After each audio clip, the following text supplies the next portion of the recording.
சிவா திருச்சிற்றம்பலம். தென்னாடுடைய சிவனை போற்றி, எந்நாட்டவர்க்கும் இறைவா போற்றி.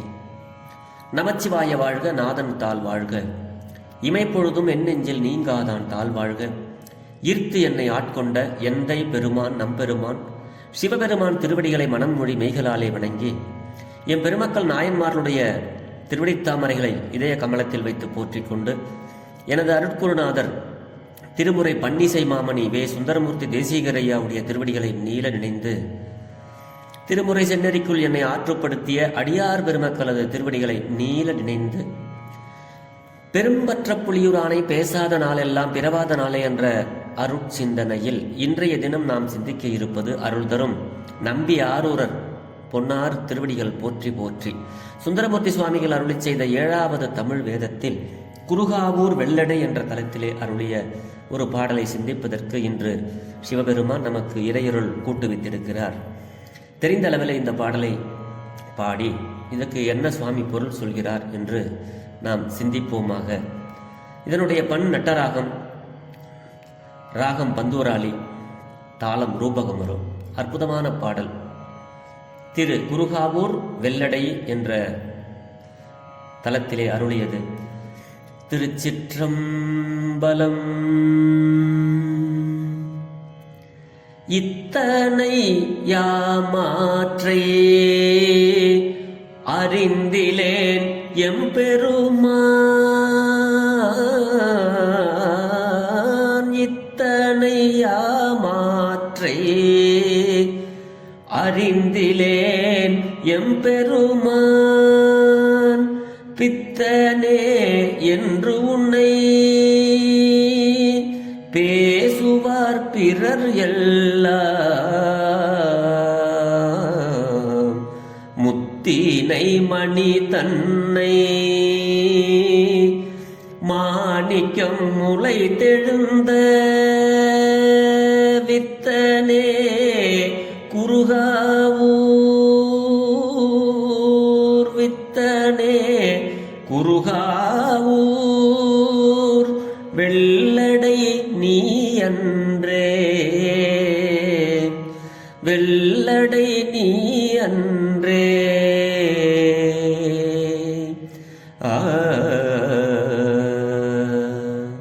திருச்சிற்றம்பலம். சுவாமி சுந்தரமூர்த்தி சுவாமிகள் தல யாத்திரையாக ஒவ்வொரு தலங்களாக சென்று பெருமானுடைய புகழ்ச்சி பாடல்களை அவருடைய தல யாத்திரையாக சென்று தரிசனம் பெற்று கொண்டு வருகிறார். அப்படி வருகின்ற வழியில திரு குருகாவூர் என்ற அந்த பதிக்குள் வருகிறார். பெருமான் கூட அடியார்கள் புடைசூழ வருகிறார்கள். வருகின்றவர்களுக்கு எல்லாம் சரியான வெயில் நேரம். அந்த நேரத்தில் ஒரே பசியும் தண்ணீர் தாகமுமா ரொம்ப அதிகமாக இருக்குது. யார் இப்போ கொடுப்பாங்க? இவ்வளோ தாகமாக இருக்குதே, இவ்வளோ வெயிலாக இருக்குதே, சற்று இளைப்பாறுன்னா நல்லா இருக்குமே, ஒரு சோறும் தண்ணியும் கிடைச்சா நல்லா இருக்குமேனு சுந்தரமூர்த்தி சுவாமிகள் அப்படின்னு நினச்சிக்கிட்டே அடியார்களோடு அப்படியே வராங்க. வருகின்ற பொழுது அடியாரனுடைய மன வருத்தத்தை தெரிந்து கொண்ட சிவபெருமான் ஒரு முதிய மறையவர் வேடம் போட்டு ஒரு வயதான தோற்றத்துடன் வந்து அங்கே ஒரு அழகான ஒரு தடாகம், அதாவது ஒரு பக்கத்தில் ஒரு அழகான ஒரு ஏரியை உருவாக்குறாரு. அந்த ஏரிக்கு பக்கத்தில் ஒரு நல்ல பெரிய ஒரு ஆலமரத்தை உருவாக்குறாரு. அந்த ஆலமரத்துக்கு கீழே சின்னதாக ஒரு பச்சையாக ஒரு சின்ன ஒரு பந்தல் மாதிரி உருவாக்குறாரு. அதில் கொஞ்சம் சோறு, நல்ல குளிர்ச்சியான தண்ணி எல்லாம் வச்சு அங்கே நின்றுட்டு இருக்கிறாரு. ஏன்னா அடியார்கள் வராங்கங்கிறத உள்ள கருத்தை புரிந்து கொண்ட சிவபெருமான் அடியாருக்காக இத்தனையும் செய்கிறார். அப்படியே வருகிற போது இவர் போய் கேட்கிறாரு, ஐயா சிவாய நம என்று சொல்லி கேட்கிறாரு. ஐயா சிவாய நம, அடியார் பெருமக்களே, நீங்கள் எல்லாம் மிகுந்த பசியுடனும் ரொம்ப சோர்வாகவும் இருக்கிறீங்க. அதனால உங்களுக்காக நான் இந்த பொதி சோறு வைத்திருக்கிறேன், இதை நீங்கள் சாப்பிட்டு சற்று இளைப்பாருங்கள் அப்படின்னு சொல்லி அடியார்களுக்கு சாப்பாடையும் அந்த குளிர்ச்சியான தண்ணியையும் கொடுத்தாராம் சிவபெருமான். அதை சாப்பிட்டு உண்ட மயக்கம் தொண்டருக்கும் உண்டல்லவா, நல்லா ஃபுல்லாக சாப்பிட்டாங்க. நல்லா குளிர்ச்சியாக தண்ணி குடித்தாங்க. ஆலமரத்துக்கு கீழே ஒரு துண்டை விரிச்சு போட்டு சிவனேன்னு அப்படியே படுத்தாங்க. கொஞ்ச நேரம் அசந்து தூங்கிட்டாங்க. எந்திரிச்சு பார்த்தா வந்த முதியவர் யாரையும் காணும், அங்கே பந்தலையும் காணும். ஆனால் இடம் மட்டும் நல்லா குளிர்ச்சியாக இருக்குது, வேற யாரையுமே காணும். அப்பொழுதுதான் தெரிகிறது அடியார் பெருமக்களுக்கும் சுந்தரமூர்த்தி சுவாமிகளுக்கும், ஓஹோ அடியாருடைய பசி வருத்தத்தை அறிந்து கொண்ட சிவபெருமானோ இப்படி வந்தது என்று அதை நினைச்சு பார்த்து இந்த பாடலை அவர் அங்கே அருளுகிறார். எத்தனை சொல்றாரு? இத்தனை மாற்ற அப்படிங்கிறாரு. பெருமானே, நீ எனக்காக இவ்வளவெல்லாமா செய்யற? இத்தனை அப்படின்னு சொன்னது அந்த ஃபர்ஸ்ட் எழுத்துக்கு இந்த சுவாமி பொதிசோறு, தண்ணீர், அந்த பொதிசோறும் தண்ணீர் பந்தலும் கொண்டு மறையவன் போல வீற்றிருந்தமை, இதை பார்த்து எனக்காக இத்தனை நீ ஒரு வேடமிட்டு இப்படி சோறு கொண்டு வந்து ஒரு பந்தல் அமைச்சு அங்க எனக்காக ஒரு மறைவன் போல நீ அங்க வெயிட் பண்ணி எனக்காக நீ எனக்கு காத்து கிடக்கிற இல்லையா? இவ்வளவும் எனக்காக நீ ஆற்றிய, இத்தனை ஆற்ற, இத்தனை நீங்க எனக்கு இவ்வளவு செய்யறீங்க சுவாமி. ஆனா இதை அறியாம நான் இருக்கிறேன் பாத்தீங்களா அப்படிங்கிறார். இத்தனை ஆற்றேன் அறிந்திலேன் எம்பெருமான். பெருமானே, வந்திருப்பது நீதான் என்று எனக்கு அறிவதற்கு அறிவில்லையே, நான் அப்படி ஒரு இருந்துட்டனே சுவாமி அப்படின்னு சுவாமி அங்க சொல்றாரு. எங்கள் பெருமானே, திருக்குறுகாவூர் வெள்ளடை கோயிலில் எழுந்தருள் இருக்கின்ற சுவாமி சிவபெருமானே, உனது திருவருட் செயல் இத்துணைதாயினும், இப்படியா உன்னுடைய செயல் இருக்கும்? இத்துணை ஆயின் காரணத்தை நான் அறிந்திலேன் சுவாமி. எனக்கு என்ன, நீ வந்திருக்கிறது நீதான், எனக்காக நீ இத்தனையும் ஆற்றுகிறாய் என்பதை நான் அறிந்திலேன் சுவாமி. உன்னுடைய இயல்பினை அறியாதவர்கள் எல்லாம் உன்னை பித்தன் என்று இகழ்ந்து சொல்வார்கள். அது அவ்வாறாக நீ முத்தையும் மாணிக்கத்தையும் பிற மணிகளையும் தோற்றுவிக்கும் வித்தாக வெளிப்பட்டவர் அன்றோ அப்படின்னு சொல்றாரு. இந்த முத்து, மாணிக்கம், மணிகள் இவையெல்லாம் உற்பத்திக்கு காரணம் வித்தாக இருக்கக்கூடியவன் சிவபெருமான் அப்படிங்கிறத இந்த பாட்டுல நமக்கு சொல்றாரு. பித்தரே என்று உண்மை என்பது சிவபெருமானை பத்தி தெரியாதவன் 1000 பொய்யை எதையாவது திரிச்சுட்டு சொல்லுவான். சிவபெருமான் சுடுகாட்டு தெய்வம்பா, சிவபெருமானை கும்பிட்டா அப்படியே ஆண்டி பிரதேசியா போயிடணும்பா, உத்தராட்சத்தை போட்டா நீ என்ன பெரிய சாமியாரா அவ பொறியான்னு கேட்பான். இப்படிலாம் அறியாதவர் திரித்து ஓதிய பாடம் தான் இந்த பித்தன்கிற வார்த்தைக்கு என்ன பொருள்னு அடியார் பெருமக்களுக்கு தான் தெரியும். அவனுக்கு யார் மேல பித்துன்னா, அடியார்கள் துன்பப்படுகிறார்களே, அடியார்களை காப்பாற்ற வேண்டும், அடியார்களுக்கு நன்மை செய்ய வேண்டும், அடியார்களுக்கு வரம் கொடுக்க வேண்டும்ங்கிற பித்து தான் சிவபெருமானுக்கே தவிர அவன் உண்மையில் பித்தன் அல்ல என்பது அடியார்களுக்கு தெரியும். அறியாதவர்கள் தான் சிவபெருமானை பித்தன், பேயன் அப்படின்லாம் ஏதாவது சொல்லுவாங்க. அப்படிங்கிறத தான் இங்க சுவாமி சொல்றாரு. பித்தரே என்று உன்னை தெரியாதவங்க என்ன வேணாலும் உன் மேல ஏதாவது பழியான சொல்லிக்கிட்டே இருக்கலாம் சாமி, அதெல்லாம் சொன்னா சொல்லிட்டு போறாங்க அப்படிங்கிற மாதிரி தான். பித்தனே என்று உம்மை பேசுவார் பிறரெல்லாம் அப்படின்னு சொல்லி இங்க சொல்றார் சுவாமி. முத்தினை மனிதனை அப்படின்னு சொல்றாரு சுவாமி. முத்தினை மனிதனை மாணிக்கம் முளைத்தெழுந்த வித்தனே அப்படிங்கிறாரு. எல்லாத்துக்கும் இந்த உலக தோற்றத்திற்கு காரணமாக இருக்கின்ற வித்து சிவபெருமான். அதுதான் இந்த பாட்டுல வித்தனே குறுகாவூர் வெள்ளடை. இந்த குறுகாவூர் என்ற தலத்துல எழுந்து எல்லாத்துக்கும் அருள் புரிந்து கொண்டிருக்கின்ற சிவபெருமானே அப்படின்னு சொல்றாரு. முத்து முதலியவனற்றை முளைப்பிக்கும் வித்து என்றது இந்த பொருள். உவமை.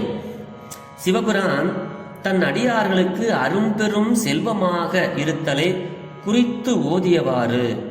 வெள்ளடை அப்படின்னு சொன்னா பெருமான் வெள்ளை மனம் உள்ளவர். அடியார் பெருமக்களுக்கு அரும்பெரும் செல்வத்தை கொடுக்கின்ற வெள்ளை மனமுடைய வெள்ளடை என்றது அந்த கோயிலினுடைய பெயர். பெருமானுடைய உள்ளம். பெருமான் எங்கு எழுந்திருக்கிறார் அதுதான் வெள்ளை வெண்மை. அவருடைய வாகனம் வெண்மை, அவருடைய மனம் வெண்மை. எல்லாமே அடியார்களுக்கு பெரிய செல்வத்தை கொடுக்கின்ற வெள்ளடை ஈஸ்வரர். அந்த கோயிலுக்கு வெள்ளடை என்று பெயர். அங்கு உள்ள இறைவருக்கு அது பெயர். இதுதான் இந்த பாட்டில் நம்ம சிந்திக்க வேண்டியது. ஆனால் சுவாமி சாப்பாடெல்லாம் கொடுத்து சாப்பிட்டு எந்திரிச்சு பார்க்கும்போது இத்தனையும் நீங்கள் செஞ்சீங்களே சாமி அப்படின்னு சொல்லி ரொம்ப நெகிழ்ந்து பாடக்கூடிய ஒரு அற்புதமான பாடல் இந்த பாடல். அதுக்கு பிறகு அவர் சோறு கொடுத்தாரு இல்லையா, அதை 3வது பாடல்ல சொல்றாங்க. சுவாமி அதையும் சொல்லிடுறாங்க. எப்படி?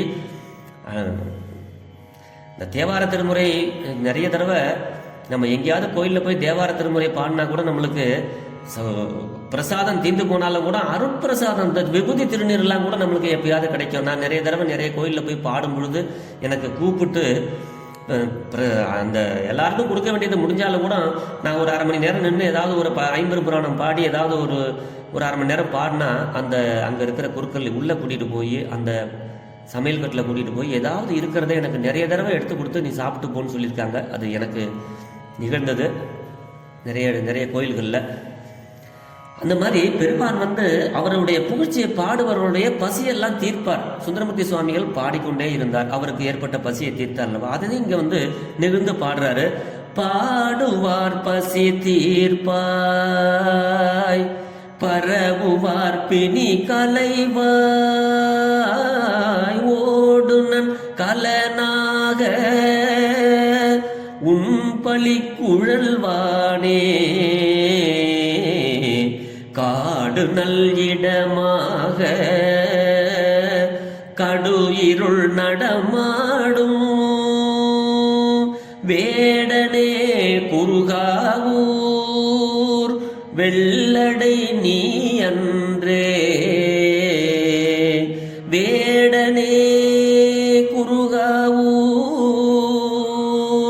வெள்ளடை நீ அன்றே.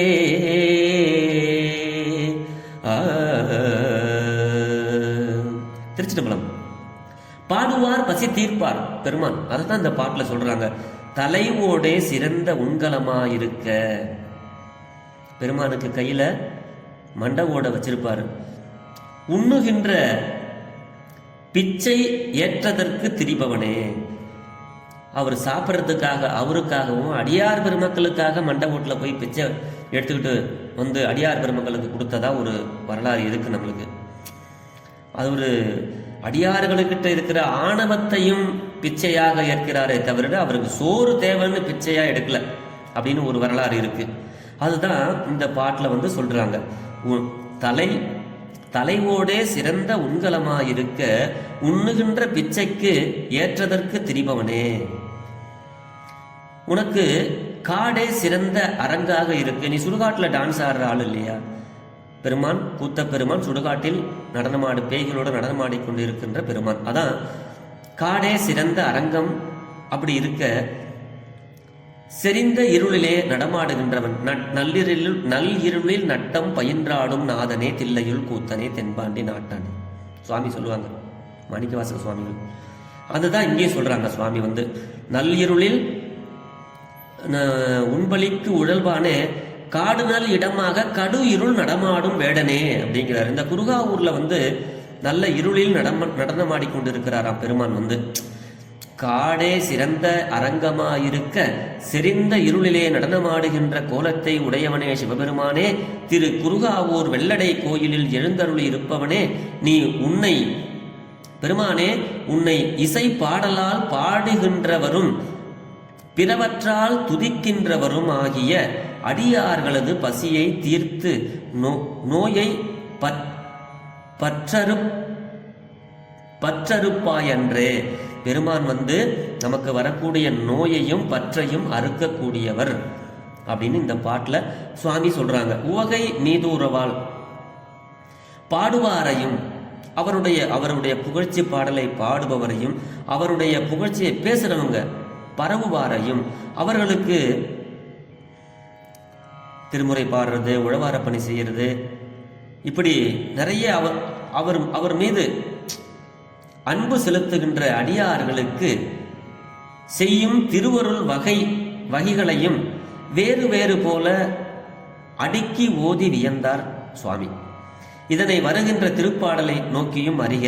பாடுவார் பசியை தீர்த்தல் தம்மிடத்து வெளியாய் நிகழ்ந்தமைய. சுவாமி வந்து அவர் பார்த்ததை அவருக்கு நிகழ்ந்ததை சொல்றாரு.